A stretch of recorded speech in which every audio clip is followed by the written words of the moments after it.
Bienvenue chez Audible. Nous vous souhaitons une bonne écoute.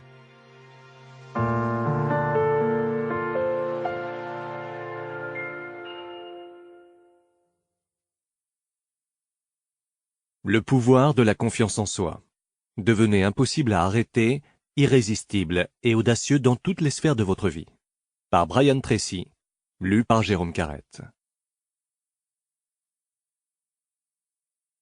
Ce livre, je le dédicace avec affection à mon fils, David Tracy, une des personnes les plus positives, les plus extraverties, les plus optimistes et les plus sûres d'elles que je connaisse.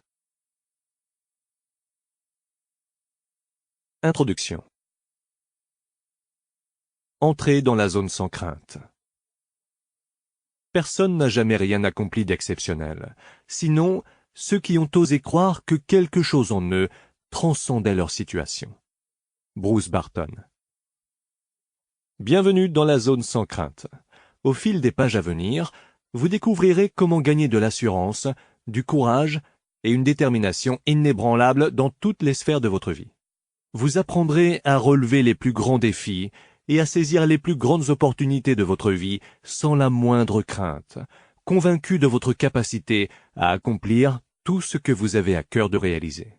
La bonne nouvelle, c'est que vous êtes doté d'un potentiel extraordinaire en matière de réussite, de réalisation de soi et de prospérité, ayant plus de talent et d'aptitude naturelle que vous ne pourriez en utiliser au cours de 100 vies. Tout ce qui s'érige entre vous et la vie formidable qui s'offre à vous, c'est la peur, des craintes de toutes sortes. Or, d'ici à ce que vous terminiez l'écoute du présent livre, vos craintes auront disparu à tout jamais. Pendant plus de 25 ans, j'ai étudié des hommes et des femmes qui connaissent la réussite, à la recherche des traits de caractère et des qualités qu'ils ont en commun, et qui leur ont permis d'en accomplir tellement plus que le commun des mortels. J'ai lu des milliers de livres, d'articles et d'études portant sur la réussite, et j'en suis venu à la conclusion que tous les parcours de vie réussis ont pour qualité commune la confiance en soi. En définitive, tout homme ou toute femme ayant accompli quoi que ce soit d'extraordinaire possède une plus grande confiance en soi que la personne ordinaire. Si grâce à votre croissance personnelle, votre foi en vous devient assez solide pour vous persuader que vous pouvez accomplir presque tout ce que vous désirez, vos horizons s'étendront à l'infini. La grande question. Une femme qui avait écouté une de mes émissions m'a récemment écrit pour me dire qu'une certaine phrase prononcée durant cette émission avait complètement changé sa perception de la vie. Il s'agissait d'une simple question.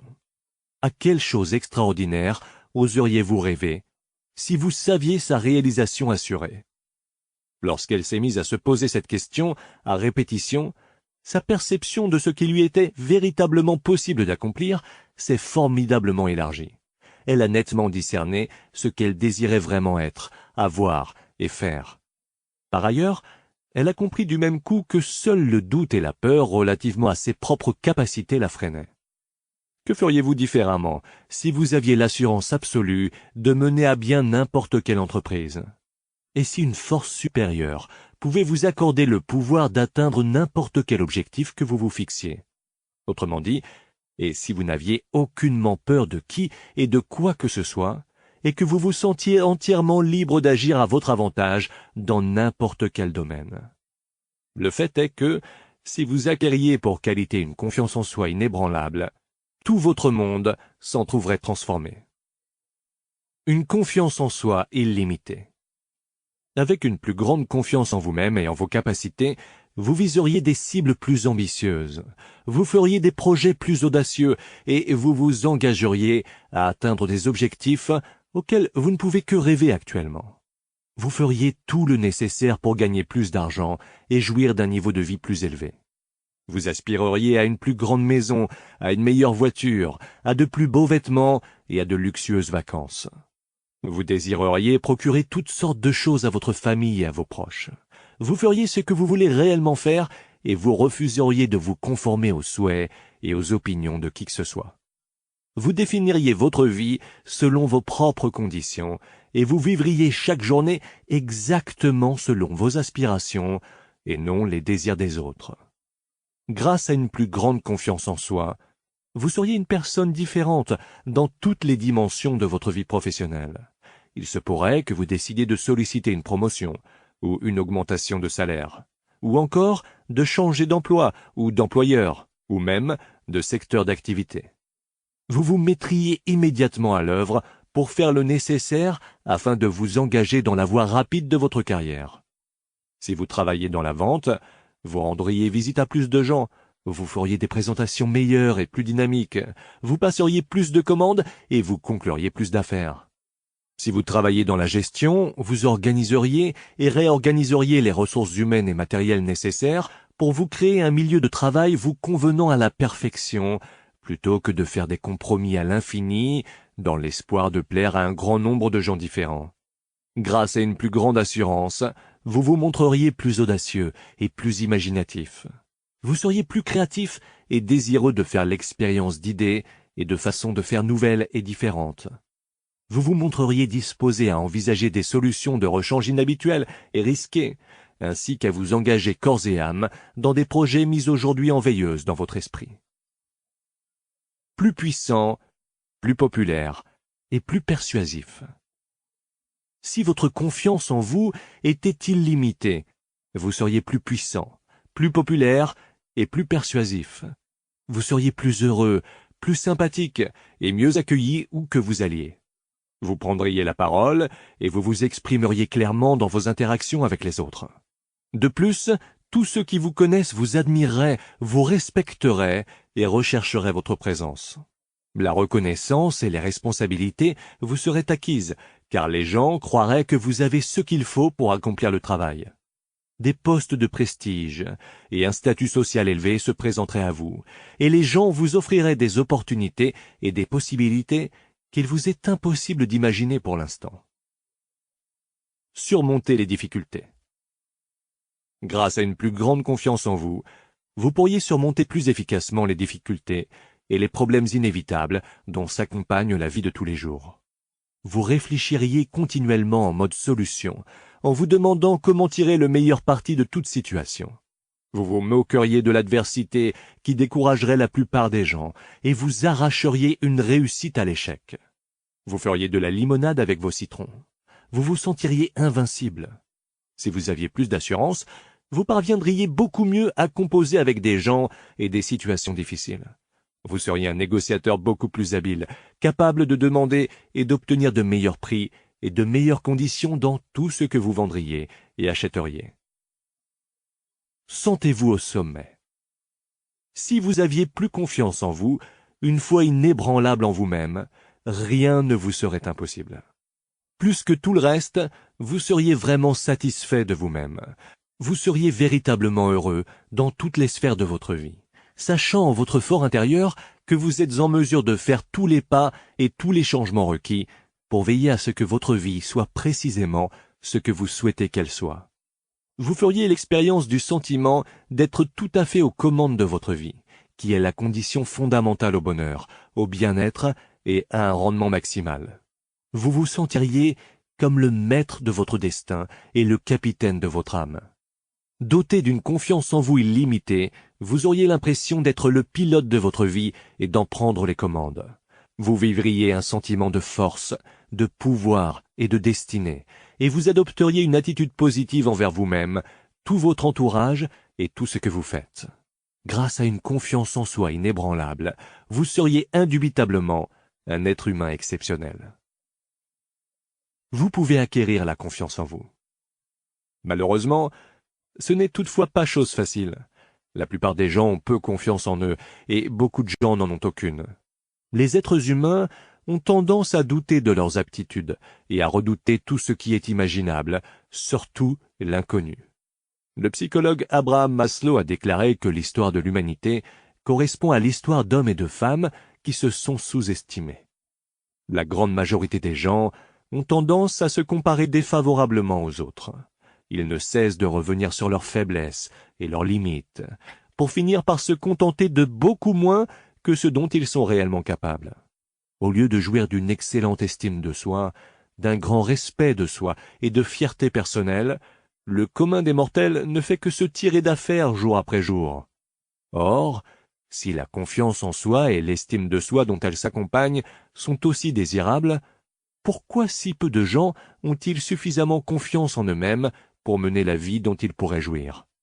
Il y a mille et une raisons pour l'expliquer, mais il se peut que la découverte la plus merveilleuse au sujet de la confiance en soi corresponde au fait qu'il s'agit d'une qualité qu'il est possible d'acquérir en s'y exerçant. Étant donné que la confiance en soi s'apprend, on peut la développer et l'accroître systématiquement et progressivement au fil du temps en suivant les instructions contenues dans le présent livre. La bonne nouvelle, chacun possède un certain degré de confiance en soi, plus dans certains domaines et moins dans d'autres. En partant de là, vous pouvez travailler sur vous-même au point d'en venir à avoir pleinement confiance en vous dans n'importe quel domaine vous tenant à cœur. La grande loi. Il se peut que la théorie qu'Aristote a émise vers l'an 350 avant Jésus-Christ soit la plus importante de toutes celles qui régissent notre vie. Par cette théorie, à laquelle il a donné le nom de principe de la causalité, il a proclamé pour la première fois que nous vivons dans un univers gouverné par l'ordre, et qu'il y a une raison à tout ce qui se produit. La loi de cause à effet, comme nous l'appelons, on y fait souvent allusion en tant que loi d'airain de la destinée humaine. Cette loi peut nous enfermer dans une cellule que nous nous sommes fabriquée nous-mêmes, ou nous délivrer en nous procurant une liberté pleine et entière selon l'utilisation que nous en faisons. Comme la loi de la gravité, la loi de cause à effet est neutre en soi. C'est une théorie de la physique et de la métaphysique qui stipule que, dans des conditions identiques, les mêmes causes produisent les mêmes effets. S'il y a dans notre vie un effet que nous désirons voir augmenter, comme plus d'argent ou une plus grande réussite, nous pouvons le retracer jusqu'à sa cause. Or, en répétant cette cause, nous pouvons jouir davantage de ses effets. Si nous travaillons dans la vente ou en affaires et que nous remportons des succès, nous pouvons retracer ces réussites jusqu'aux choses précises que nous avons faites pour les obtenir. En répétant leur cause, nous pouvons profiter des mêmes effets. D'après cette loi, s'il y a un effet indésirable dans notre vie, qu'il s'agisse du surpoids, d'un manque d'argent, de relations problématiques ou de conditions d'affaires néfastes, nous pouvons retracer cet effet jusqu'à ses causes et, en éliminant ou en modifiant ces causes, nous pouvons obtenir différents effets ou résultats. Cette loi de cause à effet est d'une telle simplicité et d'une telle évidence que personne ne la remet sérieusement en doute. Nous vivons dans un monde et un univers gouvernés par des lois et non par le hasard. Tout s'y produit pour une raison. Ni la réussite, ni l'échec ne sont fortuits. Ils ont des causes précises, et lorsque l'on répète ces causes, on obtient les mêmes effets, peu importe qui l'on est. Ainsi va le monde. Les racines du manque de confiance en soi. Le monde abonde en gens insatisfaits des résultats qu'ils obtiennent. Pourtant, ils continuent de faire les mêmes choses, d'entretenir les mêmes pensées, de tenir les mêmes propos et d'entreprendre les mêmes actions jour après jour, en s'étonnant par la suite d'obtenir les mêmes effets négatifs. Selon Einstein, la folie se définit comme le fait de continuer de faire les mêmes choses en s'attendant à obtenir des résultats différents. Or, cela est tout simplement impossible. La loi de cause à effet s'applique de façon tout aussi valable à notre degré de confiance en nous. Tout autour de nous, et tout au long de l'histoire de l'humanité, des hommes et des femmes dotés d'une confiance en eux exceptionnelle en sont venus à accomplir des choses extraordinaires. En étudiant la vie et l'histoire de ces personnes, on peut constater que certaines d'entre elles ont commencé leur vie en jouissant d'une grande confiance en elles, qu'elles ont acquise auprès de leurs parents dès leur plus tendre enfance. Reste que la plupart d'entre elles ont commencé là où nous avons tous commencé, aux prises avec un sentiment profond d'infériorité et celui de ne pas être à la hauteur, à cause de critiques destructrices, d'un manque d'amour et d'autres erreurs que nos parents commettent durant notre enfance. Nous grandissons en ayant de moins en moins d'estime de soi et de confiance en nous, ainsi que le sentiment de ne pas être assez bon par comparaison avec les autres. Pour atteindre la réussite, beaucoup de gens ayant peu confiance en eux travaillent extrêmement fort à changer leur situation. Ce faisant, ils se sentent toutefois comme des imposteurs en leur fort intérieur. La présumée peur de la réussite n'est rien d'autre qu'un sentiment d'indignité dont on semble incapable de se défaire, quelles que soient ses réalisations. Lorsqu'ils regardent autour d'eux, leurs maisons et leurs voitures, un grand nombre d'hommes et de femmes ayant connu la réussite se répètent le vers de la chanson de Peggy Lee. « Is that all there is » ? N'y a-t-il rien de plus dans la vie ? Vous voulez être heureux. Être vraiment satisfait d'eux-mêmes, voilà ce que les gens désirent plus que tout. On veut être heureux, positif et se sentir bien. Surtout, on aspire à la tranquillité d'esprit. Or, on ne peut la connaître que lorsque l'on a confiance en sa capacité à bien composer avec les exigences de la vie, de la famille, de son cercle d'amis, du travail, de sa clientèle, de ses activités sociales et de tout le reste qui retient son attention.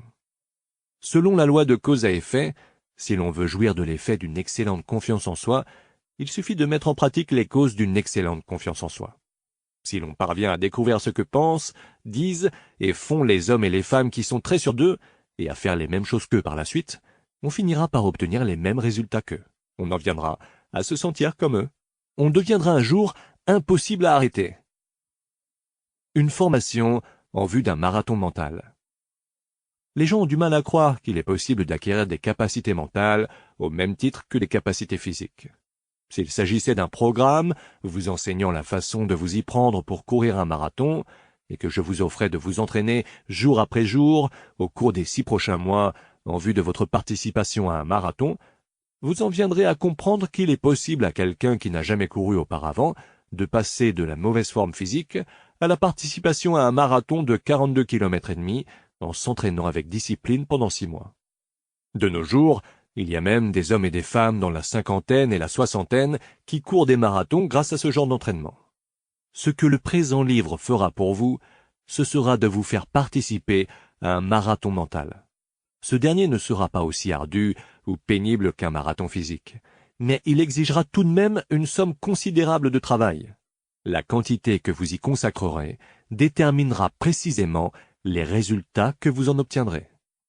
Si vous suivez ces principes éprouvés et pratiques, tirés de la vie et du comportement des hommes et des femmes qui connaissent actuellement la plus grande réussite, que des recherches et des expériences exhaustives ont toutes scientifiquement validées, vous pourrez acquérir la confiance en soi à laquelle vous aspirez afin d'accomplir tout ce que vous désirez véritablement réaliser.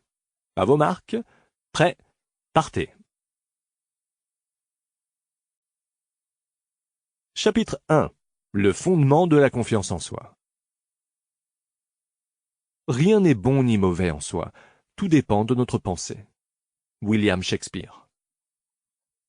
Les pensées et les sentiments que vous entretenez à votre propre sujet, ainsi que ce qui vous est possible ou impossible à faire, sont la somme de tout votre vécu et du conditionnement que vous avez subi au cours de toute votre vie. Or, ils représentent rarement ce qu'il vous est réellement possible d'accomplir.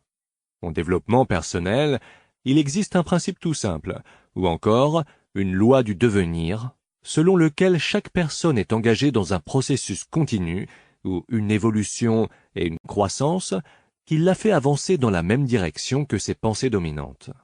Votre corps est également dans cet état de devenir.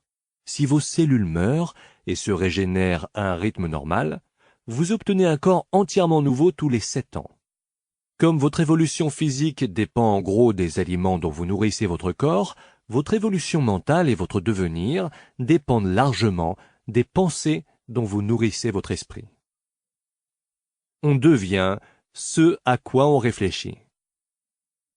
Selon la loi de la concentration, toute pensée sur laquelle on revient constamment se transforme en réalité. Tout ce à quoi vous réfléchissez assez longtemps et assez assidûment finira par s'inscrire dans vos processus mentaux, exerçant son influence et sa puissance sur votre attitude et vos comportements. Si vous entretenez continuellement des pensées empreintes d'audace, de courage et d'affirmation de soi, vous gagnerez progressivement en audace, en courage et en affirmation de soi. Plus vous vous concentrerez sur la personne que vous aimeriez être, possédant les qualités que vous aimeriez posséder, plus vous les enracinerez profondément dans votre inconscient, où elles en viendront à faire partie de votre évolution continue. Ce à quoi on réfléchit généralement finit par s'inscrire dans son caractère et sa personnalité. En ce sens, Vous êtes fils ou fille de vos œuvres. Vous êtes là où vous êtes et ce que vous êtes en raison des pensées que vous avez laissées occuper votre esprit. Tout ce sur quoi vous êtes constamment revenu au cours des derniers mois et des dernières années, c'est ce que vous êtes devenu et que vous êtes à l'instant, aujourd'hui même. Non seulement avez-vous fait de vous-même la personne que vous êtes aujourd'hui, mais aussi vous continuez de la construire à l'aide de chacune des pensées que vous entretenez. Étant donné qu'il s'agit d'un incontournable de la vie, vous ne pourriez pas agir plus intelligemment qu'en entretenant continuellement les pensées qui correspondent au genre de personne que vous aimeriez être. La croissance personnelle n'a rien de facile. Quoi qu'il en soit, pour la plupart des gens, ce saut est trop grand. La majorité d'entre eux persistent à penser précisément à ce qu'ils préféreraient ne pas voir se produire et à en parler. Ensuite, ils s'étonnent toujours de constater que c'est justement ce qu'ils espéraient éviter qu'il leur arrive fois après fois. Le fait que la pensée est créatrice compte au nombre de découvertes les plus profondes de toute l'histoire de l'humanité. Les pensées entretenues produisent les réalités qui leur correspondent. Dis-moi ce que tu penses, et je te dirai qui tu es. Nos pensées deviennent nos réalités. On devient ce à quoi on pense la plupart du temps. On ne peut pas entretenir un genre de pensée et connaître un autre genre d'existence. Cette loi de cause à effet fonctionne à la perfection, partout, tout le temps et pour tout le monde. Par conséquent, l'acquisition d'une confiance en soi inébranlable commence par la nécessité pour vous de maîtriser pleinement, complètement, systématiquement et volontairement le contenu de votre conscient, vous disciplinant à ne penser qu'aux choses que vous désirez et fermant résolument votre esprit aux choses que vous redoutez. La vie entière se vit de l'intérieur vers l'extérieur. Selon la loi de la correspondance, peut-être l'une des plus importantes de toutes les lois mentales, votre monde extérieur reflètera votre monde intérieur. Ce que l'on voit de l'extérieur constitue en grande partie le reflet de ce qui se passe à l'intérieur de vous. Et cela ne vaut pas uniquement pour vous, c'est le cas de tous les gens de votre entourage. Votre vie intérieure prédit ce que sera votre vie extérieure. On voit souvent des gens qui semblent être gentils et agréables de prime abord, mais aussi avoir continuellement des problèmes dans leur vie privée et en affaires. On se demande alors, comment se fait-il que ces choses regrettables arrivent à des gens aussi gentils? Un fait incontestable, à quelques exceptions près, la majeure partie de ceux dont une personne fait l'expérience dans la vie correspond précisément à quelque chose qui se passe dans sa vie intérieure, une chose que l'on ignore le plus souvent, et il ne saurait en être autrement. Le vrai bonheur et la véritable réussite proviennent du fait de vivre notre vie en harmonie avec les lois qui régissent notre être. Même si ces lois sont invisibles, elles sont comme la loi de la gravité, qui est également invisible, mais que l'on ne peut transgresser qu'à ses risques et périls. Les gens heureux sont ceux qui obéissent aux lois naturelles et qui vivent en conformité avec elles. Commencez par votre vie intérieure. Si vous souhaitez connaître l'assurance extérieurement, vous devez exercer intérieurement une intégrité complète. Le fondement de la confiance en soi consiste pour vous à vivre en conformité avec vos valeurs et vos principes fondamentaux, tout en veillant à penser et à agir en harmonie avec vos plus grandes aspirations. Les hommes et les femmes chez qui la confiance en soi est la plus solide sont ceux qui savent pertinemment ce qu'ils croient être bien, bon et digne d'intérêt, et qui mènent leur vie selon ces valeurs. Tout ce qu'ils font et disent constitue une expression de leurs convictions les plus profondes. Notre monde peut s'écrouler en entier autour de nous, mais aussi longtemps que nous aurons l'assurance d'être en train de faire la bonne chose, nous éprouverons un calme profond qui se manifestera par une attitude de confiance en soi et d'assurance en toute situation. Dans la vie, vous connaîtrez beaucoup de hauts et de bas, mais le plus important, c'est que vous restiez fidèle à vous-même. Shakespeare a eu raison de dire qu'ainsi, tu ne pourras être déloyal envers personne. Déterminez vos valeurs. Pour acquérir une grande confiance en soi et devenir un être humain exceptionnel, il faut commencer par bien réfléchir à ces valeurs et les établir. Les hommes et les femmes d'exception sont ceux qui ont pris le temps de déterminer clairement en quoi ils croient et dans quel ordre, et qui ont ensuite organisé leur vie de manière à ce que tout ce qu'ils font reflète ces valeurs. Dernièrement, j'ai pris la parole devant environ 150 membres de l'équipe de vente nationale d'une entreprise très prospère. Cette entreprise était née d'une idée et avait connu un essor très rapide au sein d'un marché extrêmement concurrentiel, si bien qu'elle était devenue très rentable. Tous les participants à la réunion étaient d'un positivisme et d'un optimisme remarquables. Tous avaient une qualité particulière, ils semblaient bons. Lorsque j'en ai fait le commentaire au président de l'entreprise, il m'a montré l'énoncé de valeurs que les dirigeants avaient mis au point avant même de commencer les opérations.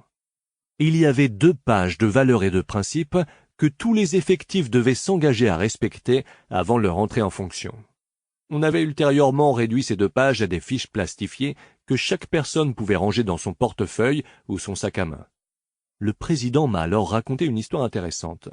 Il m'a expliqué que chaque fois qu'une décision d'une sorte ou d'une autre donnait du fil à retordre à 2 personnes ou plus de l'entreprise, elles sortaient leurs cartes plastifiées sur lesquelles apparaissaient les valeurs de la société. Même au téléphone, elles en revoyaient ensemble les valeurs, une par une, puis comparaient les diverses options qui s'offraient à elles relativement à chaque valeur. Ainsi, peu importe leur décision, elles réussissaient immanquablement le test des valeurs. Les valeurs en affaires. Dans une récente étude couvrant 25 années de l'histoire des affaires, des chercheurs ont découvert que les entreprises qui s'étaient dotées de valeurs clairement écrites, auxquelles tous les effectifs adhéraient, avaient enregistré en moyenne, sur une période de 25 ans, des bénéfices de 700% supérieurs à ceux d'autres entreprises. Ces dernières évoluaient dans les mêmes secteurs d'activité, mais ne s'étaient pas dotées d'un code de valeur écrit. L'extérieur révèle l'intérieur. Chaque fois que je dirige un exercice de planification stratégique pour une entreprise, ces dirigeants choisissent toujours l'intégrité comme la plus grande valeur et le plus important des principes organisationnels de toute l'entreprise. D'après mon expérience, presque toutes les entreprises choisiront la valeur de l'intégrité parmi leurs principes organisationnels fondamentaux. Selon le dictionnaire, le mot intégrité signifie parfait, indivisé, complet, unifié, une seule et même entité, sans tache ni faute. Cette valeur constitue un excellent choix. Par contre, l'intégrité est en réalité plus qu'une simple valeur. Il s'agit de la qualité qui assure ou garantit toutes les autres valeurs que l'on choisit. Les résultats économiques et personnels qu'obtiennent les entreprises et les personnes s'étant dotées de valeurs claires ont toujours tendance à supplanter de loin ceux des entreprises et des personnes dont les valeurs sont imprécises. Clarifiez vos valeurs personnelles. Le cheminement vers une meilleure confiance en soi et l'excellence personnelle commence forcément par la clarification des valeurs que l'on se choisit. À vous de déterminer les valeurs auxquelles vous croyez. Qu'est-ce qui vous tient à cœur? Et plus encore, qu'est-ce que vous ne tolérerez pas? À quelles valeurs adhérez-vous pour lesquelles vous êtes prêt à faire des sacrifices? Pour quelles valeurs seriez-vous prêt à payer ou à travailler d'arrache-pied, ou peut-être même à mourir? Accordez-vous de la valeur à votre famille, à votre Dieu, à votre santé, à votre travail ou à votre carrière? Accordez-vous du prix à des principes comme la liberté, la compassion envers les plus démunis et le respect de la vie? Croyez-vous à l'honnêteté, à la vérité, à la sincérité, au travail acharné et à la réussite? Quelles que soient vos valeurs, réfléchissez-y bien et couchez-les ensuite par écrit. Qui admirez-vous le plus? Voici un bon exercice pour vous. Remémorez-vous les hommes et les femmes, vivants ou morts, que vous admirez le plus. Quelles qualités ou quels attributs chez ces personnes considérez-vous comme étant de la plus haute importance? Si vous pouviez ressembler à n'importe laquelle de ces personnes, lesquelles de leurs qualités voudriez-vous le plus imiter? Lorsque vous observez les gens que vous admirez, quelles qualités en eux considérez-vous comme les plus importantes? Quelles qualités recherchez-vous chez vos amis et vos partenaires lorsque vous tentez de déterminer si vous devriez vous associer plus étroitement à eux? Selon vous, quelles qualités ou valeurs fondamentales sous-tendent les relations d'affaires et personnelles? Quelles sont vos valeurs?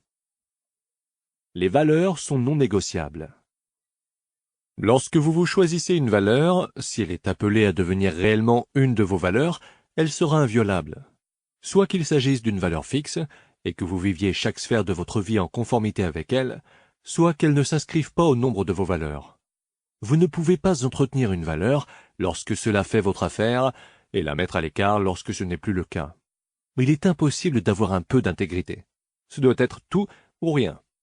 Le geste consistant à choisir vos valeurs correspond à celui de vous énoncer clairement, et parfois à d'autres, comment au juste vous avez l'intention de mener votre vie dorénavant. Une fois que vous avez choisi une valeur, et que vous déclarez qu'il s'agit de l'un de vos principes unificateurs, vous indiquez en fait qu'il s'agit d'une chose par rapport à laquelle vous ne ferez jamais de compromis. Et votre degré d'adhésion aux valeurs que vous vous êtes vous-même choisies indique la mesure réelle de votre caractère, votre véritable nature en tant qu'être humain. La confiance en soi inébranlable découle d'un engagement inébranlable envers ces valeurs. Si vous savez en votre fort intérieur que vous ne transgresserez jamais vos plus grands principes, vous en tirerez un sentiment profond de pouvoir personnel qui vous permettra de gérer ouvertement presque n'importe quelle situation avec honnêteté et une entière confiance en vous. La clarification des valeurs. Si vous avez du mal à clarifier vos valeurs, vous auriez tout intérêt à prendre le temps d'écrire votre propre notice nécrologique ou éloge funèbre.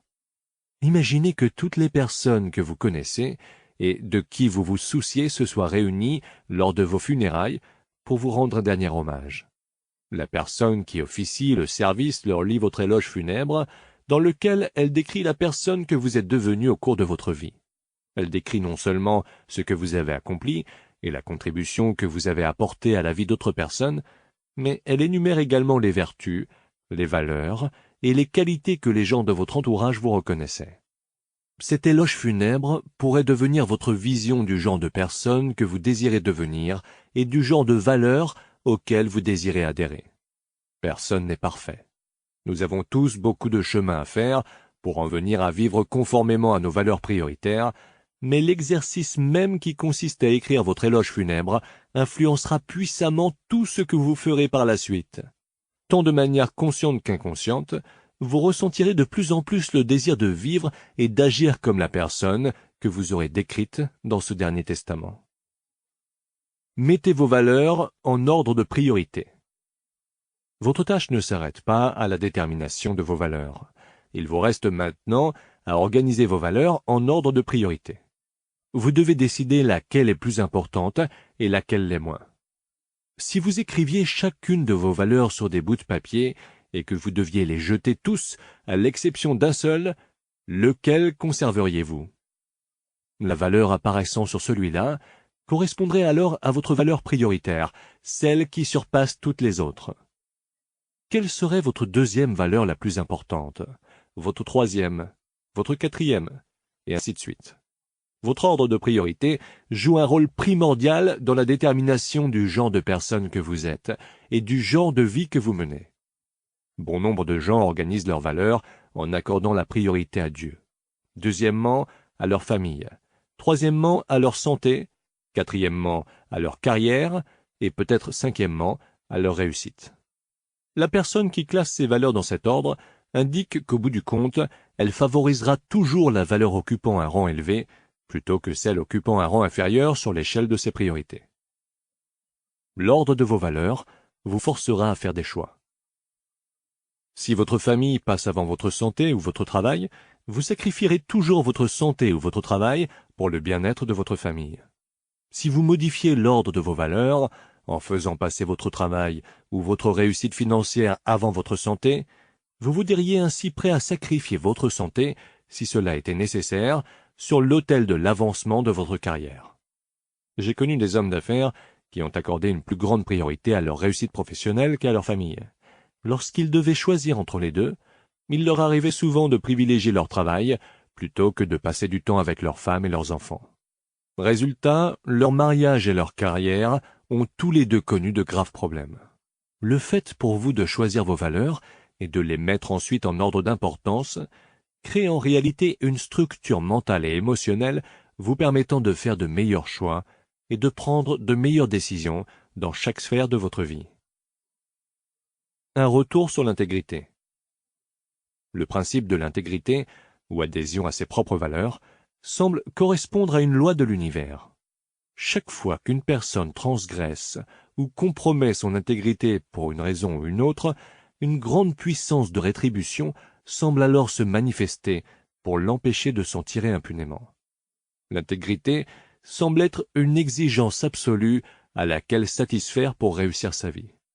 Un manque d'intégrité ou la compromission de ses valeurs semble engendrer non seulement un châtiment à la hauteur du crime, que ce soit en affaires, en politique ou dans la vie privée, mais aussi beaucoup de stress, de malheur et de tumulte intérieur dans la vie de la personne fautive. La nécessité de cette intégrité absolue semble exiger que l'on vive dans la vérité avec tout le monde et en toute situation. Vivre dans la vérité, c'est refuser systématiquement de vivre un mensonge. Cela signifie que l'on ne compromet jamais son intégrité au profit d'un emploi, d'un gain ou d'une relation. C'est toujours faire et dire ce que l'on sait être vrai et la bonne chose, quel que soit le prix à payer ou l'avantage à récolter à court terme. Vivre dans la vérité exige que l'on refuse de donner dans les faux semblants et de se leurrer. On doit considérer la vie, ses relations et ses circonstances exactement telles qu'elles sont, et non comme on aimerait qu'elles soient. Vivre dans la vérité revient à ne jamais rester dans une situation qui nous rend malheureux, ou que, pour une quelconque raison, nous croyons ne pas être la bonne pour nous. Accordez la priorité à votre tranquillité d'esprit. En vivant dans la vérité, vous vous fixez la tranquillité d'esprit pour objectif premier et principe organisationnel fondamental. Vous déterminez tous vos autres objectifs en fonction de celui-là. Vous ne compromettez jamais votre tranquillité d'esprit pour qui ou quoi que ce soit. Vous ne faites et ne dites les choses qui, à votre avis, vous conviennent à la perfection.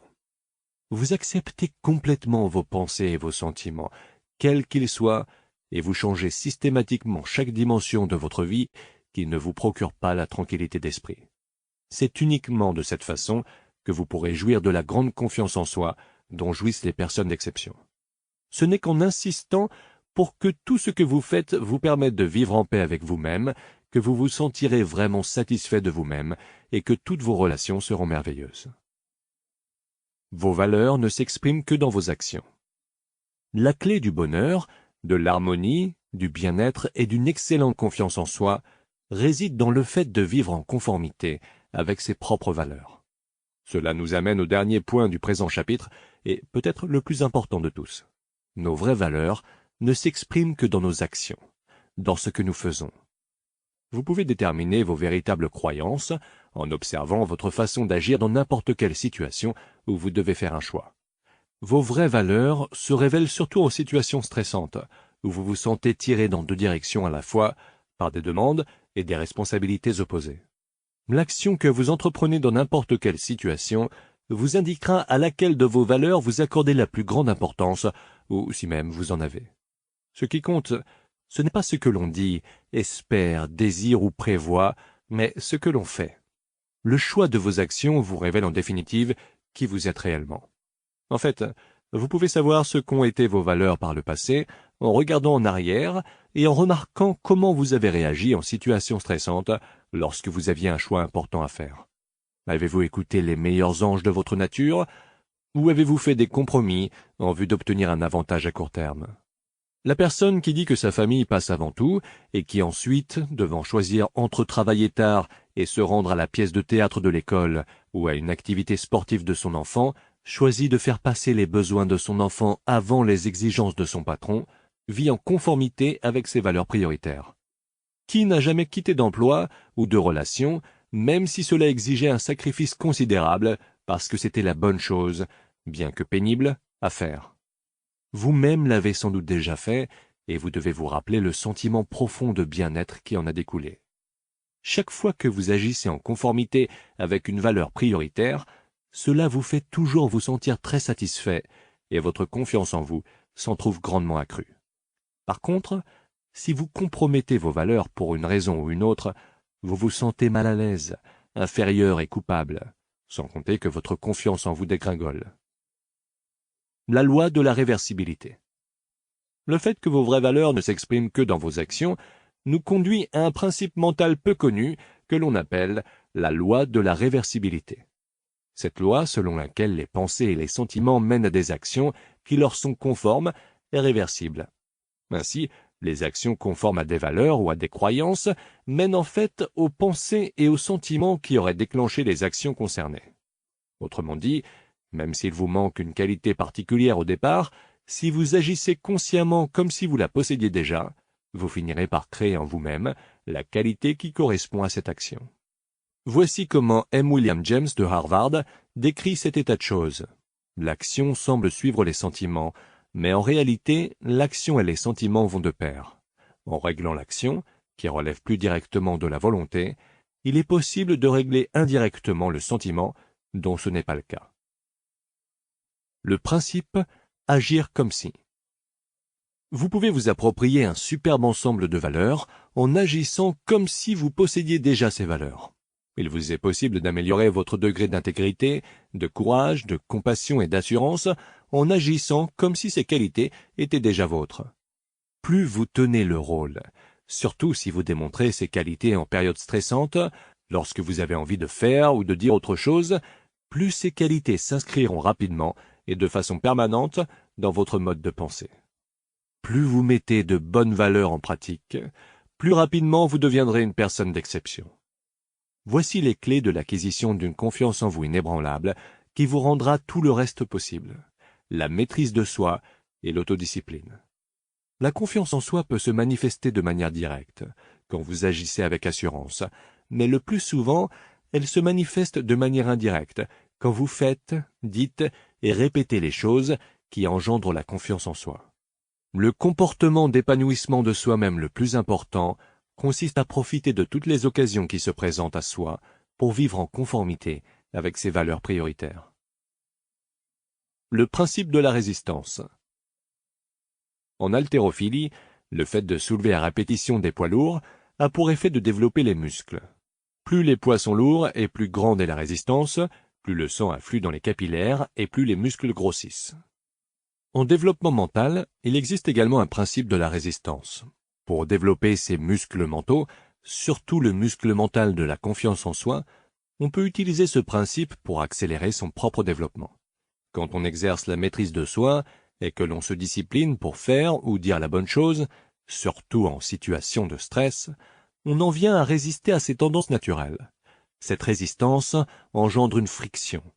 Il s'agit du même genre de friction ou chaleur qui, lorsqu'on l'applique à un creuset contenant des produits chimiques, les amènera à se cristalliser et à prendre une nouvelle forme. Chaque fois que vous créez une friction mentale, en résistant à vos tendances naturelles et en faisant plutôt la bonne chose qui correspond à vos valeurs prioritaires, surtout en situation difficile, la chaleur mentale amène vos valeurs à se cristalliser et à finir par intégrer votre caractère de manière permanente. L'acquisition de la force intérieure. Toute qualité humaine est assujettie à cette même formule. Une fois que l'on a persévéré dans une grande adversité, on sera toujours capable de persévérer dans de moins grandes difficultés. Une fois que l'on agit avec courage dans un affrontement majeur, on sera toujours capable d'agir avec courage dans des affrontements de moindre gravité. Si l'on agit avec honnêteté lorsque l'enjeu est grand, on sera toujours capable, par la suite, d'agir avec honnêteté lorsque l'enjeu le sera moins. Le fondement de la confiance en soi, la base du courage et de l'affirmation de soi, correspond à une confiance intérieure profonde reposant sur une vie d'intégrité parfaite et la discipline nécessaire pour vivre en conformité avec ses valeurs prioritaires en toute situation. Chaque fois que vous agirez de la sorte, vous vous sentirez positif, heureux et merveilleusement satisfait de vous-même. Vos comportements se cristalliseront davantage dans votre personnalité et s'inscriront de manière plus permanente dans l'être humain exceptionnel que vous êtes en train de devenir. Quelques exercices incitant à l'action. Faites la liste des 3 valeurs les plus importantes qui régissent votre vie privée. Faites la liste des 3 valeurs les plus importantes que vous mettez en pratique dans votre travail et en affaires. Faites la liste des 3 personnes, vivantes ou mortes, avec qui vous aimeriez le plus passer un après-midi.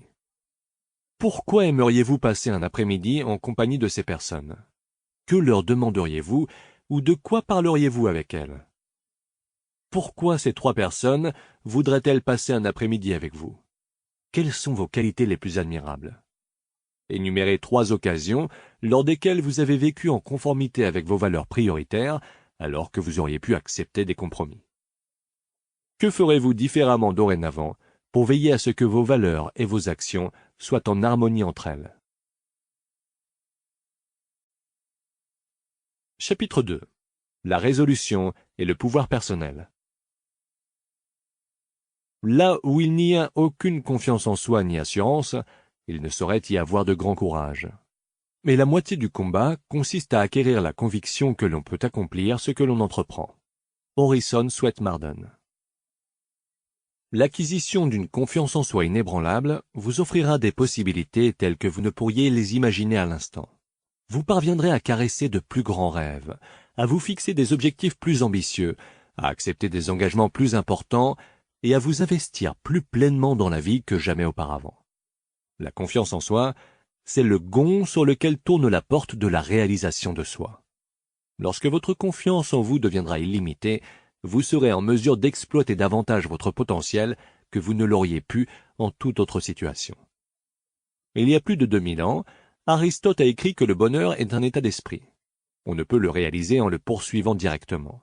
Il résulte plutôt de notre engagement dans des activités constructives. La loi de l'effort indirect. D'une certaine façon, il s'agit de la reformulation de la loi de l'effort indirect. Selon cette loi, presque tout ce que nous obtenons dans la vie relativement aux gens et aux expériences émotionnelles nous vient plus indirectement que directement. Il se présente à nous comme l'aboutissement d'une autre démarche. Par exemple, si nous poursuivons directement le bonheur, il nous échappera. Si nous nous investissons dans ce qui compte réellement pour nous et que nous commençons à vraiment progresser vers la réalisation de nos rêves et de nos aspirations, nous nagerons cependant dans le bonheur. La confiance en soi est également assujettie à la loi de l'effort indirect. Nous n'améliorerons pas notre confiance en soi en y aspirant, mais en nous fixant et en atteignant des objectifs toujours plus ambitieux. En allant de l'avant, un pas à la fois, avec le sentiment de progresser dans la vie, nous nous sentons mieux, plus forts et plus capables de relever des défis encore plus grands. Gagner en assurance et en compétence. Nous acquérons l'assurance nécessaire pour nous attaquer à des objectifs plus ambitieux en investissant notre énergie dans la réalisation d'objectifs plus modestes. Nous gagnons de l'assurance en allant de l'avant jusqu'à en venir à ne plus rien considérer d'impossible à réaliser. En fait, l'habitude consistant à se fixer et à atteindre des objectifs toujours plus ambitieux est tout à fait indispensable à l'acquisition d'une confiance en soi et d'une puissance personnelle toujours plus grande. On ne peut vraiment croire en soi-même que lorsque l'on sait pertinemment que l'on est en mesure d'accomplir ce que l'on a résolu de faire. La véritable confiance en soi ne provient pas de l'espérance positive ou de la pensée positive. Elle provient de la connaissance positive fondée sur le fait de s'être prouvé à soi-même, à répétition, que l'on a ce qu'il faut pour aller de là où l'on est jusque là où l'on veut aller. La confiance en soi correspond à un état d'esprit. Il s'agit d'une attitude, et, en tant que telle, elle importe plus que les faits. Pour être le genre de confiance en soi sur lequel on peut s'appuyer au moment critique, elle doit toutefois reposer sur des faits. Votre tâche consiste à faire le nécessaire pour vous convaincre, en votre fort intérieur, que vous êtes absolument impossible à arrêter et que vous pouvez accomplir tout ce que vous avez à cœur de réaliser. La pensée est créatrice. Si la confiance en soi est une attitude, elle repose sur des lois et des principes mentaux, dont le principal est celui-ci, la pensée est créatrice. Vous n'êtes pas ce que vous pensez être, mais ce que vous pensez, vous l'êtes.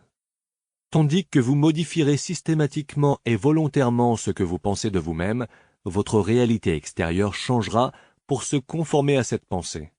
Ce sont vos pensées qui créent votre vie, y compris et surtout vos pensées relatives à votre sentiment de confiance en soi. Si les objectifs revêtent une telle importance, c'est en raison de ces lois mentales, dont les conséquences sont inévitables et incontournables. Vous connaissez le bonheur et la réussite proportionnellement au degré selon lequel vous conformez votre vie et votre pensée à ces lois, et que vous vivez en harmonie avec elles. La première de ces lois, que nous avons déjà abordée, est celle de cause à effet. Cette loi est d'une simplicité et d'une puissance telle qu'il faut se la remémorer constamment. Tout ce qui se passe dans notre vie, réussite ou échec, richesse ou pauvreté, santé ou maladie, bonheur ou malheur, confiance en soi ou insécurité, est assujetti à cette loi. La Bible enseigne cette loi fondamentale en tant que principe de l'ensemencement et la récolte. Selon cet axiome, tout ce qu'un homme sème, il le récoltera. Cela fait principalement allusion aux pensées que l'on entretient. Si l'on sème des pensées positives, optimistes et édifiantes dans son esprit, on récoltera des expériences et des événements positifs, optimistes et édifiants dans la vie. Il ne saurait en être autrement.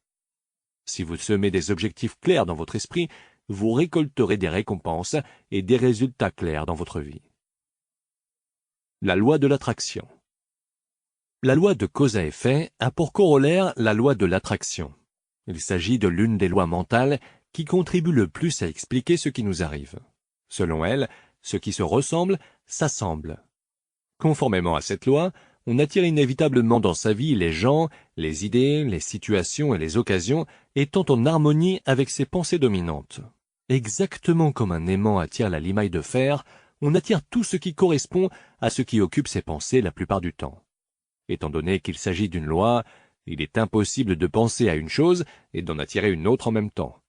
Ce à quoi vous pensez le plus souvent attirera précisément l'objet de vos pensées dans votre vie en provenance de toutes les directions. Voilà pourquoi les objectifs vagues produisent des résultats vagues. Les objectifs clairs donnent des résultats clairs. Étant donné que votre degré de confiance en vous est directement lié au degré d'efficacité avec lequel vous croyez que vous réaliserez vos objectifs, il importe que vous sachiez précisément ce que vous voulez et que vous ne pensiez à rien d'autre.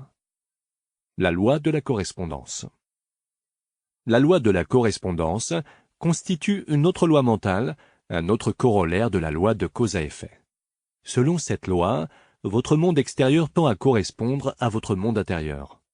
Votre monde extérieur relatif à la santé, à la richesse et aux relations reflètera ce que vous pensez de chacun de ces sujets. Selon un certain adage, les pensées que l'on entretient produisent ensuite ce qui leur correspond. Vos pensées et vos objectifs sont semblables aux semences et votre esprit est semblable à un sol fertile. Quelles que soient les semences, positives ou négatives, claires ou obscures, que vous plantez dans votre esprit, elles deviendront votre réalité.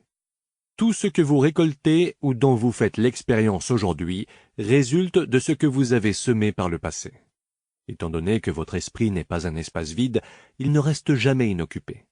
Comme dans un jardin, des fleurs ou des mauvaises herbes y pousseront. Vos pensées sont les forces les plus puissantes de votre univers.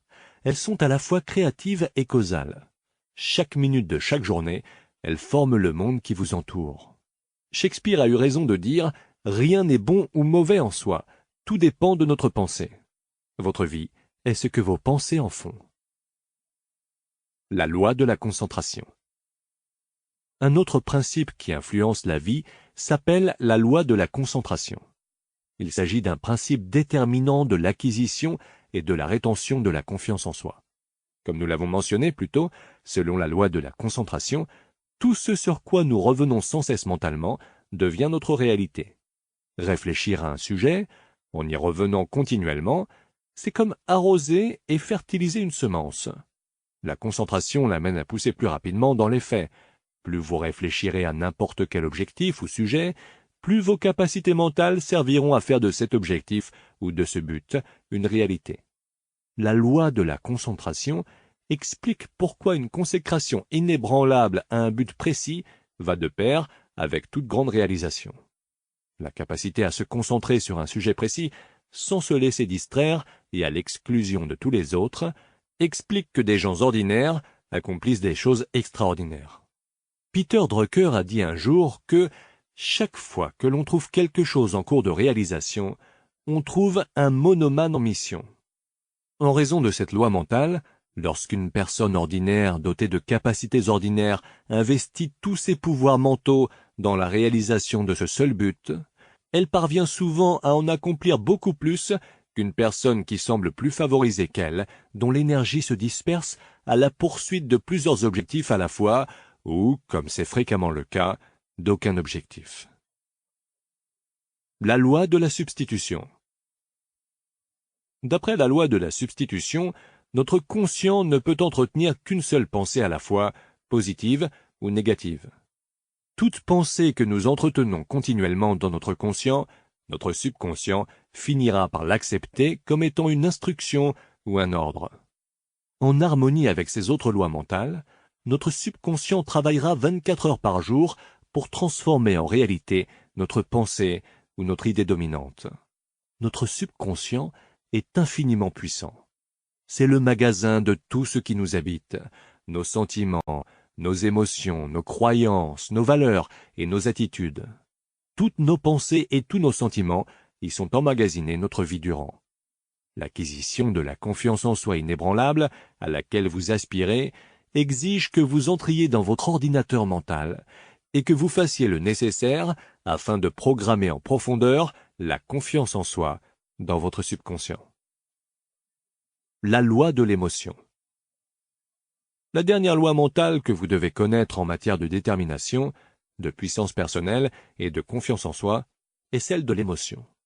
Selon elle, toute décision que nous prenons, toute pensée que nous entretenons et toute action que nous entreprenons repose sur une émotion ou une autre.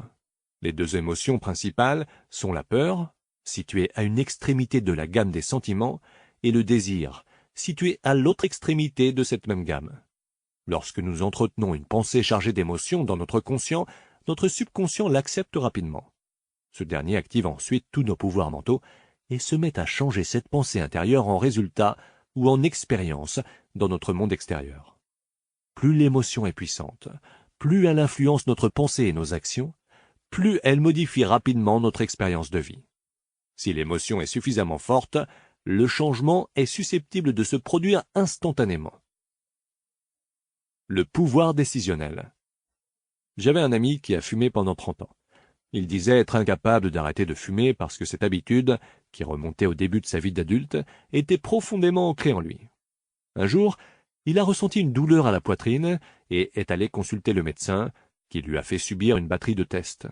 Après avoir reçu les résultats de ces tests, le médecin a fait venir mon ami pour lui faire savoir qu'il avait un grave problème cardiaque et que s'il continuait de fumer, il mourrait en moins de 6 mois.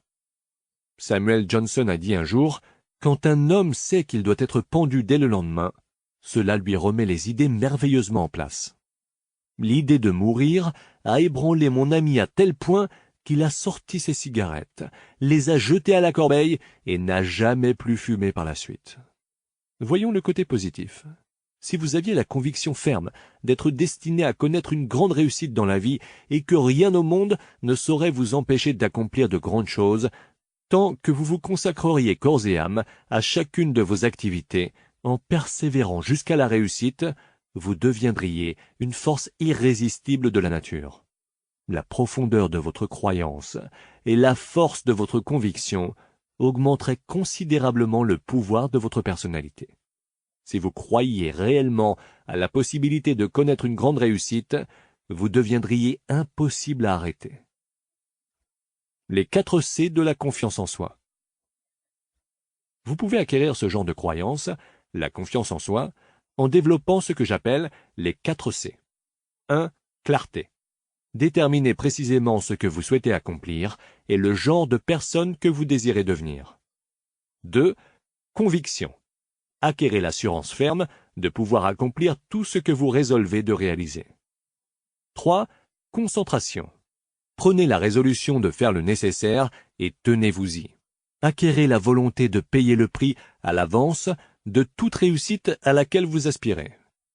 4. Cohérence. Décidez de travailler à vos objectifs chaque jour, matin, midi et soir, jusqu'à les atteindre.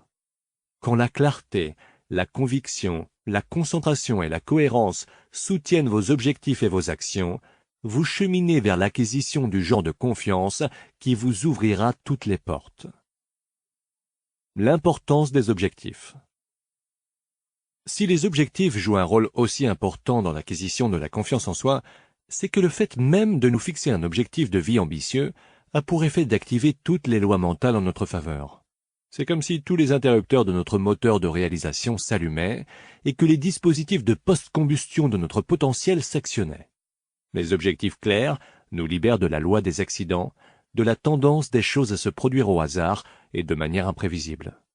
Nos objectifs nous procurent un bon sens de l'orientation et nous confirment que nous déterminons nous-mêmes ce que sera notre vie. Ils nous procurent un sentiment de pouvoir, de destinée et de concentration. Ils nous amènent à croire que tout ce qui nous arrive s'inscrit dans un plan bien établi qui nous conduit, étape par étape, vers la réalisation de nos plus grands idéaux. Notre capacité à nous fixer des objectifs et à planifier leur réalisation correspond à la compétence maîtresse de la réussite, sans laquelle il nous serait impossible d'accomplir grand-chose. L'habitude de nous fixer et d'atteindre souvent des objectifs compte probablement plus que toute autre compétence que nous aurions la possibilité d'acquérir. La compétence maîtresse de la réussite. Au fil des ans, j'ai moi-même été le témoin parmi mes élèves de milliers d'exemples du pouvoir étonnant de la fixation d'objectifs. Dernièrement, je me suis adressé à environ 600 membres d'une association nationale dans le cadre de son congrès annuel à Phoenix en Arizona. À cette occasion, j'ai mis l'accent sur l'importance pour eux de mettre par écrit ce qu'ils désiraient précisément obtenir, puis de rédiger le plan à suivre pour se l'approprier. C'était un samedi. 5 jours plus tard, soit le jeudi suivant, un des participants a téléphoné à mon bureau pour obtenir mon numéro de télécopieur, en disant qu'il voulait m'envoyer quelque chose immédiatement, sans se préoccuper des délais postaux. Dans sa lettre, il me racontait cette histoire surprenante. Il avait souvent entendu parler de la fixation d'objectifs, et il s'attendait à ne pas être très impressionné de m'entendre aborder le sujet lors du congrès. C'est cependant tout le contraire qui s'est produit. Il a décidé de prendre du temps après le congrès pour mettre sérieusement par écrit ses objectifs en vue de l'année à venir.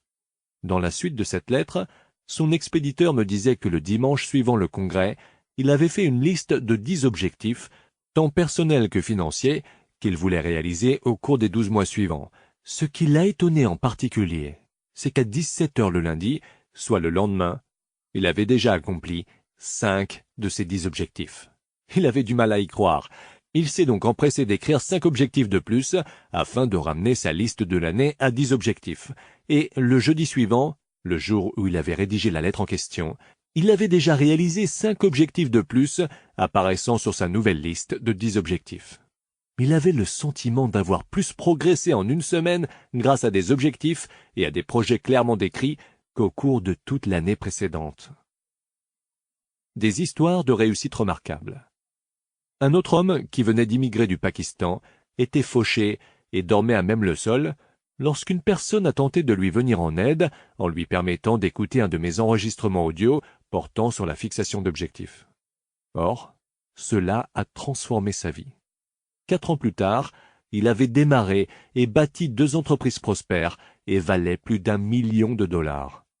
Une femme qui traversait une période houleuse et qui connaissait des problèmes personnels, de santé et financiers, a décidé de prendre le temps de se fixer de nouveaux objectifs et de planifier la résolution de ses problèmes. Résultat, en moins d'1 an, elle est sortie d'une mauvaise relation. Elle s'est jointe aux alcooliques anonymes et a cessé de boire, elle a perdu 18 kilos et elle a triplé son revenu annuel jusqu'à dépasser les 100 000 dollars. Elle a attribué ses réussites au pouvoir des objectifs mis par écrit.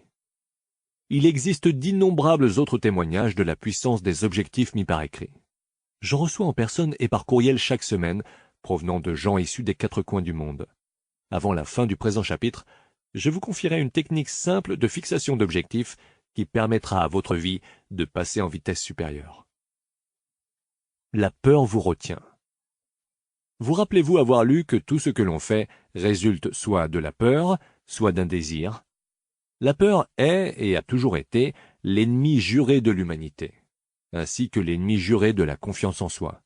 C'est la peur qui nous retient, plus que tout autre facteur. Des craintes, de toutes les sortes, minent inconsciemment nos meilleures intentions et nos plus grands espoirs.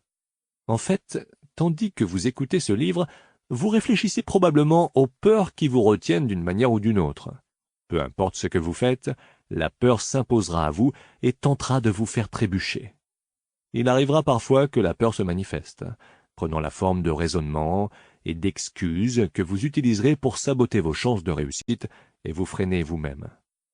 Il vous arrivera d'éviter de vous fixer des objectifs en vous disant « Je connais déjà mes objectifs, je n'ai pas besoin de les écrire ». À cela, votre subconscient vous répondra « Si tu ne t'écris pas d'objectifs clairs, tu ne pourras pas échouer ».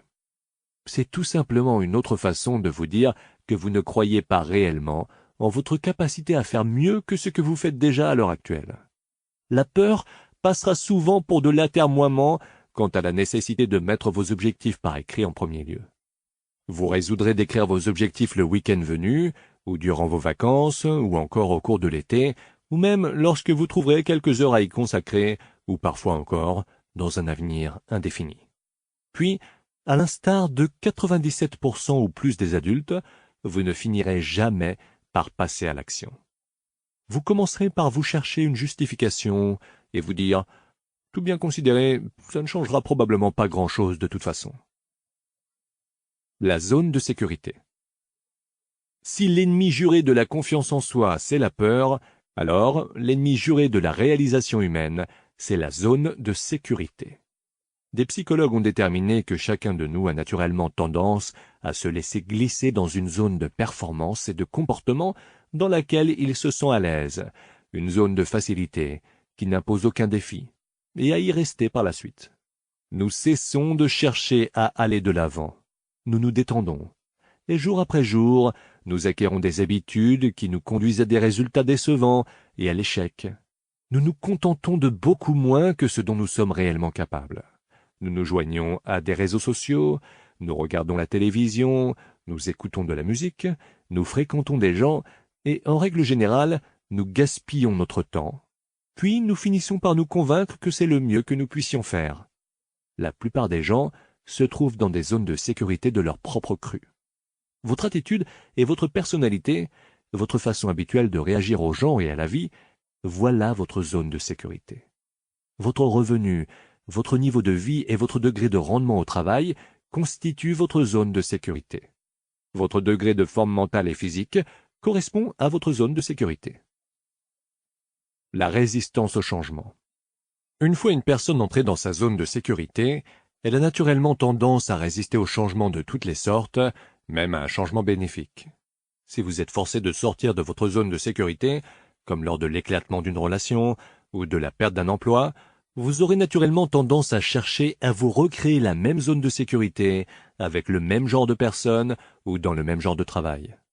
Tout le monde a déjà vécu la perte d'un emploi qui lui déplaisait pour se lancer par la suite à la recherche d'un emploi similaire, finissant par faire le même genre de travail.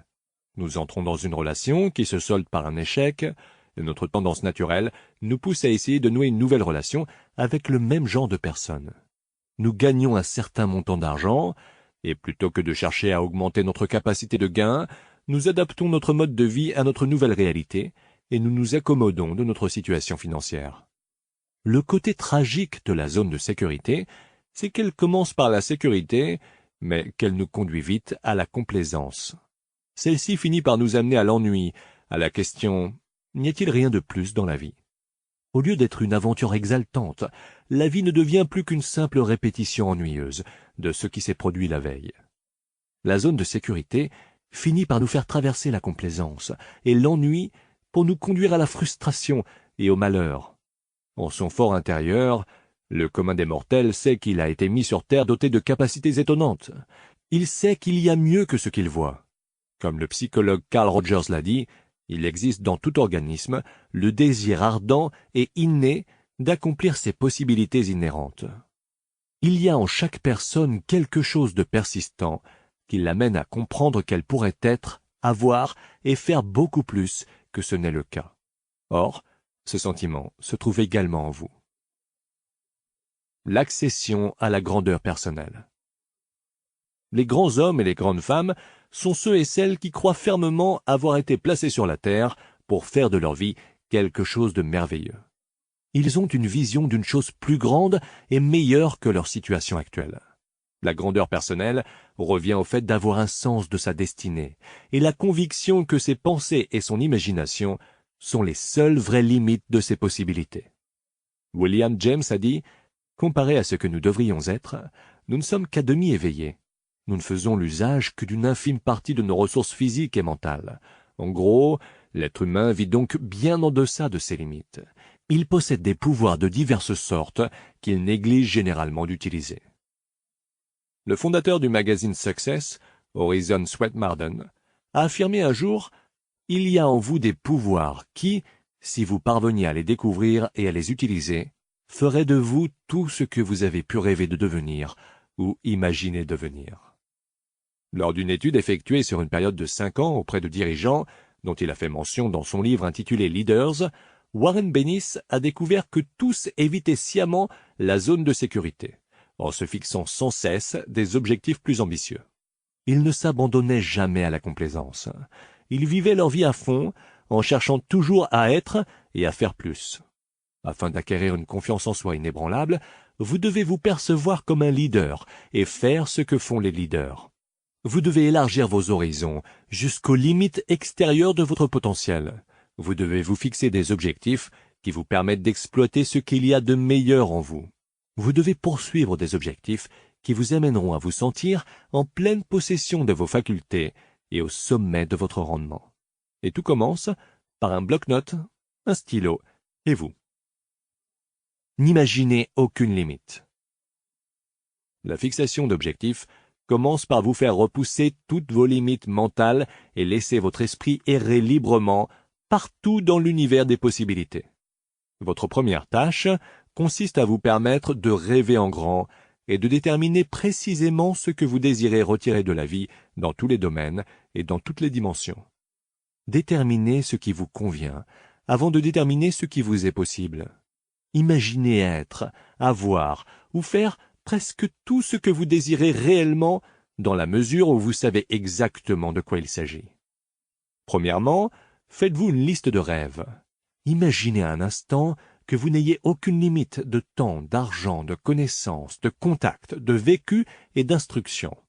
Imaginez que tout ce que vous pouvez mettre par écrit soit possible pour vous. Rappelez-vous que tout ce que vous pouvez clairement définir et rédiger est vraisemblablement possible, si vous y aspirez suffisamment longtemps et fort, et si vous êtes prêt à faire tous les efforts et les sacrifices nécessaires, quels qu'ils soient. Il n'existe aucun objectif irréaliste, seulement des délais irréalistes. Le geste même d'écrire vos objectifs amène tout l'univers à travailler en votre faveur et active toutes les lois mentales de manière à ce qu'elles vous viennent en aide. En fait, beaucoup de gens savent ce que c'est que de faire une liste d'objectifs au jour de l'an, de la ranger et de ne plus s'y référer avant la fin de l'année, puis de découvrir que 80% de leurs objectifs se sont réalisés, parfois de façon absolument étonnante. Le fait même de mettre par écrit des objectifs ambitieux amène 3 choses à se produire. Premièrement, notre perception de nous-mêmes s'améliore et notre confiance en nous s'accroît immédiatement. Le geste consistant à nous fixer des objectifs exige de la confiance en soi et la bâtit en même temps. Le courage d'écrire ce que nous voulons réellement obtenir a pour effet d'améliorer notre image de soi et notre estime de soi. L'action en elle-même engendre le sentiment d'avoir plus de pouvoir et des aptitudes accrues. Deuxièmement, puisez dans vos pouvoirs mentaux et émotionnels. La fixation d'objectifs vous donnera un regain d'énergie physique et mentale. Votre rythme cardiaque et votre rythme respiratoire s'accéléreront. Le geste même consistant à se fixer des objectifs est exaltant en soi. C'est comme si l'on appuyait sur l'accélérateur de son propre potentiel mental ou physique. Et si on le fait chaque jour, les résultats peuvent s'avérer étonnants.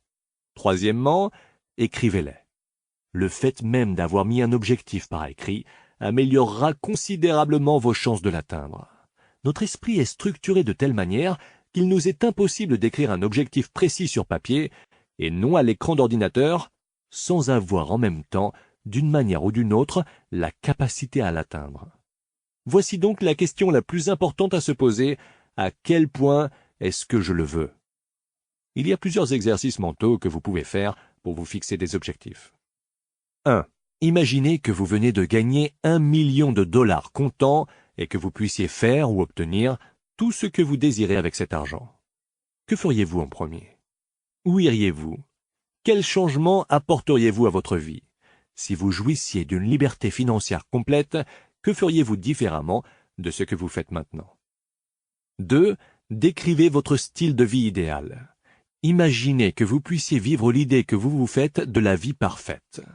Quelle région du pays choisirez-vous d'habiter? Pour quel genre d'entreprise choisiriez-vous de travailler ou quel genre choisiriez-vous de démarrer et d'exploiter vous-même? Quel genre de maison et de voiture voudriez-vous posséder? À quoi aimeriez-vous consacrer votre temps et votre vie? Quel genre de relation souhaiteriez-vous avoir? 3. Demandez-vous ce que vous feriez si vous appreniez aujourd'hui qu'il ne vous restait que 6 mois à vivre. Si vous n'aviez aucune limite, à quoi consacreriez-vous vos 6 derniers mois sur la Terre? C'est une autre façon de demander qu'est-ce qui compte réellement pour vous? Avec qui aimeriez-vous passer du temps? Que désireriez-vous accomplir? Que souhaiteriez-vous laisser derrière vous? Autrement dit, à quoi accordez-vous vraiment de la valeur? Quelle chose donne réellement un sens à votre vie? 4. Faites la liste de tous les soucis et de tous les problèmes de votre vie et notez un objectif correspondant à la solution parfaite à chacune de ces difficultés. Si l'argent est une source d'inquiétude, inscrivez un objectif qui définit clairement combien vous désirez gagner, combien vous désirez accumuler et ce que vous désirez réaliser financièrement au cours des 3 à 5 prochaines années. 5. Réfléchissez à votre famille et à vos relations. Décrivez la situation parfaite entre vous et les gens importants de votre vie. Et puis, fixez-vous une série d'objectifs afin de parvenir à cette situation. 6. Considérez votre santé. Décrivez ce que la santé et la forme physique parfaite signifient pour vous, puis établissez un plan visant à vous faire atteindre ce niveau de forme. 7. Définissez le genre de personne que vous souhaiteriez le plus devenir, tant dans votre vie privée que professionnelle. Élaborez ensuite un plan de développement personnel et professionnel qui vous permettra d'apprendre, de grandir et de devenir le genre de personne que vous admirez le plus et que vous aimeriez le plus devenir. Rappelez-vous ce que Goethe a dit. Avant d'avoir quelque chose, il faut d'abord être quelque chose. Répertoriez vos objectifs. Une fois que vous avez mis vos objectifs par écrit, répertoriez-les selon les différentes sphères de votre vie qui comptent pour vous. La plupart des gens déterminent en général 6 domaines, mais vous pouvez vous en donner plus ou moins. 1.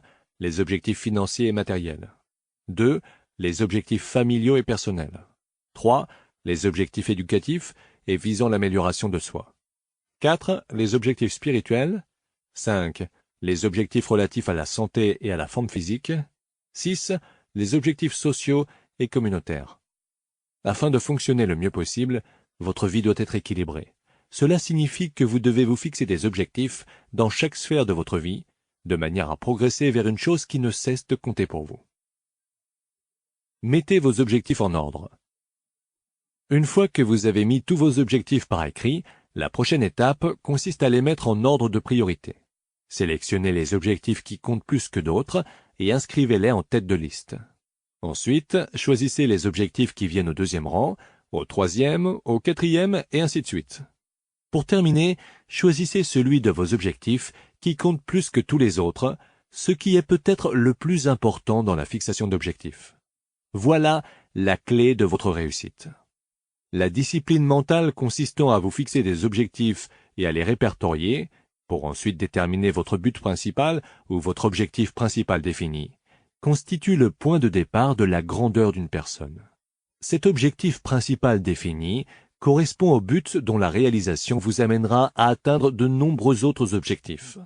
Ce but deviendra le point central de tous vos autres objectifs et de toutes vos autres activités. C'est lui qui vous permettra de concentrer toutes vos ressources mentales comme un rayon laser sur une chose précise. Vos progrès vers la réalisation de ce but, c'est ce qui finira par engendrer la confiance en soi inébranlable à laquelle vous aspirez. Concentrez-vous. Cette concentration intense sur un seul but n'est pas facile, mais elle est de la plus haute importance. Orison Swett Marden a écrit « Les géants de l'humanité sont des hommes et des femmes de concentration, qui ont frappé à coups de masse au même endroit jusqu'à ce qu'ils parviennent à leur fin. Les hommes et les femmes qui connaissent la réussite aujourd'hui sont axés sur une idée maîtresse, toujours le même but, des hommes et des femmes poursuivant un seul but intense. Marden a dit également que tout grand homme est devenu grand, tout homme connaissant le succès a réussi dans la mesure où il a concentré ses pouvoirs dans un canal en particulier. Le fait de vous focaliser vivement sur vos rêves aura pour effet d'intensifier vos désirs et d'accroître la poursuite émotionnelle de votre but. Cette intensité de concentration activera la loi de l'attraction et commencera à attirer des gens et des opportunités dans votre vie de manière à vous aider à atteindre votre but. Plus vous réfléchirez à votre but, plus il en viendra à dominer et à orienter votre vie. Plus vous y penserez, plus vous vous en approcherez rapidement et plus il s'approchera de vous. Mesurez les résultats et fixez-vous une échéance. Votre objectif majeur doit être mesurable. Voici une règle fondamentale. Ce que l'on mesure s'accomplit.